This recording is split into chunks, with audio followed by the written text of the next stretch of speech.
భగవాన్ శ్రీ విశ్వకర్మ మహాయజ్ఞ మహోత్సవాన్ని ఘనంగా నిర్వహిస్తున్నట్లు తిరుపతి నగర స్వర్ణకార సంఘం నాయకుడు తెలియజేశారు. సోమవారం తిరుపతి ప్రెస్ క్లబ్లో మీడియా సమావేశంలో వారు మీడియాతో మాట్లాడారు. విశ్వకర్మ మహాయజ్ఞ మహోత్సవం తిరుపతి కాళికా పరమేశ్వరి దేవాలయం గాలివీధిలో సెప్టెంబర్ 17వ తేదీ బుధవారం పునర్వసు మొదలు పుష్యమి నక్షత్రయుక్త సిద్ధియోగ ఏకాదశి తిథి శుభదినమున తెల్లవారుజామున ఉదయం 7 గంటలకు పుణ్యశ్రీలు విశ్వకర్మ అభిషేక కలశాలు ఊరేగింపు మొదలు తదుపరి అల్పాహారం మరియు ఉదయం 9 గంటలకు విశ్వకర్మ భగవానుని అభిషేక మహోత్సవం, ఉదయం 11 గంటలకు పూజ మరియు యజ్ఞం జరుగుతాయని తెలియజేశారు. మధ్యాహ్నం 12:30 అన్నదాన కార్యక్రమం, తదుపరి సాయంత్రం 4 గంటలకు ఊరేగింపు మహోత్సవం ఉంటాయని, కావున విశ్వ బ్రాహ్మణ స్వర్ణకార సోదరులందరూ తమ తమ అంగళ్లను మూసి పూజా కార్యక్రమాలకు తమ కుటుంబ సమేతంగా విచ్చేసి విశ్వకర్మ భగవానుని కృపకు పాత్రులు కావాలని విజ్ఞప్తి చేశారు. కలశ ఊరేగింపు స్థలం స్థానిక బెస్తవారి కావమ్మ గుడి వద్ద నుండి జరుగుతుందని, ఊరేగింపు సాయంత్రం 4 గంటలకు నిర్వహించబడుతుందని తెలియజేశారు. ఈ కార్యక్రమంలో తిరుపతి నగర స్వర్ణకార సంఘం president M Karthikachari, secretary M Siva Achari, స్వర్ణకార కార్యవర్గ సభ్యులు పాల్గొన్నారు. శ్రీ శ్రీ విశ్వకర్మ యజ్ఞ మహోత్సవం. నా పేరు ఎం కార్తికాచారి. నేను స్వర్ణకారుల సంఘం ప్రెసిడెంట్ని, ఆంధ్రప్రదేశ్ స్వర్ణకారుల అధికార ప్రతినిధి.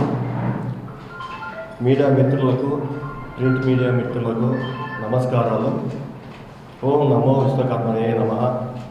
విశ్వబ్రహ్మణులు ప్రతి సంవత్సరము 25 సంవత్సరాలుగా శ్రీ శ్రీ విశ్వకర్మ యజ్ఞ మహోత్సవం జరుపుకుంటున్నాము. అది స్వర్ణకారుల ఆధ్వర్యంలో నిర్వహించబడుతుంది. కావున విశ్వబ్రాహ్మణ కుటుంబాలు మరియు తిరుపతి పుర ప్రజలు అందరూ ఈ యజ్ఞ మహోత్సవానికి హాజరవ్వాల్సిందిగా కోరుకుంటున్నాము.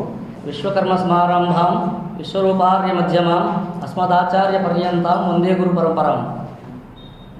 శ్రీమద్ విరాట్ విశ్వకర్మ భగవానుని 17వ తేదీ ఈ నెల బుధవారము ప్రతి సంవత్సరము 25 సంవత్సరాలుగా మేము శ్రీ కాళికా పరమేశ్వర ఆలయంలో, స్థానిక తిరుపతి శ్రీ కాళికా పరమేశ్వర ఆలయంలో ప్రతి సంవత్సరము 20 సంవత్సరాలు కంటిన్యూగా చేస్తూ వస్తున్నాము విశ్వకర్మ యజ్ఞ మహోత్సవం.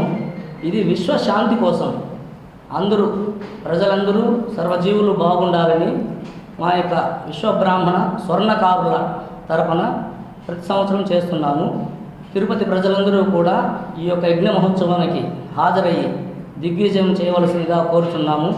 విశ్వకర్మ భగవానుడు అంటే సాక్షాత్తు పరమాత్మ. ఎందుకంటే వేదాలు పరమాత్మ ఎవరంటే విశ్వకర్మ భగవానుడే అని చెప్తున్నది. అట్లాంటి వేద పురుషునికి మనమందరం మన యొక్క భక్తి శ్రద్ధలతో పూజలు చేసి ఆయనకు అనుగ్రహం పొందాలని ప్రార్థిస్తున్నాము. కావమ్మ గుడి దగ్గర నుంచి పుణ్యస్త్రీలు కలశాలు ఊరేగింపు ఉంటుంది. అక్కడి నుంచి కాళికా పరమేశ్వర ఆలయం వరకు అక్కడ 9 గంటలకు అభిషేకం ఉంటుంది విశ్వకర్మ భగవానుడి విగ్రహానికి. తర్వాత 10 గంటలకి పూజా కార్యక్రమం ఉంటుంది. 11 గంటలకి యజ్ఞ మహోత్సవం ఉంటుంది. యజ్ఞం అయిన తర్వాత 2 గంటల దాకా యజ్ఞం జరుగుతుంది. 2 గంటల తర్వాత భోజనాలు అంటే అన్నదానము, ప్రతి ఒక్కరికి అన్నదానం ఉంటుంది వచ్చిన వాళ్ళందరికీ. సాయంత్రం 5 గంటల నుంచి విశ్వకర్మ భగవానుడి ఊరేగింపు ఉంటుంది.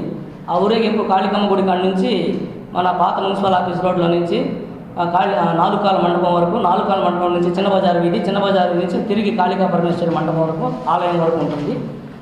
ప్రజలందరూ పాల్గొని ఈ యొక్క విశ్వకర్మ భగవాన్ అనుగ్రహం పొందాలని ప్రార్థిస్తున్నాము.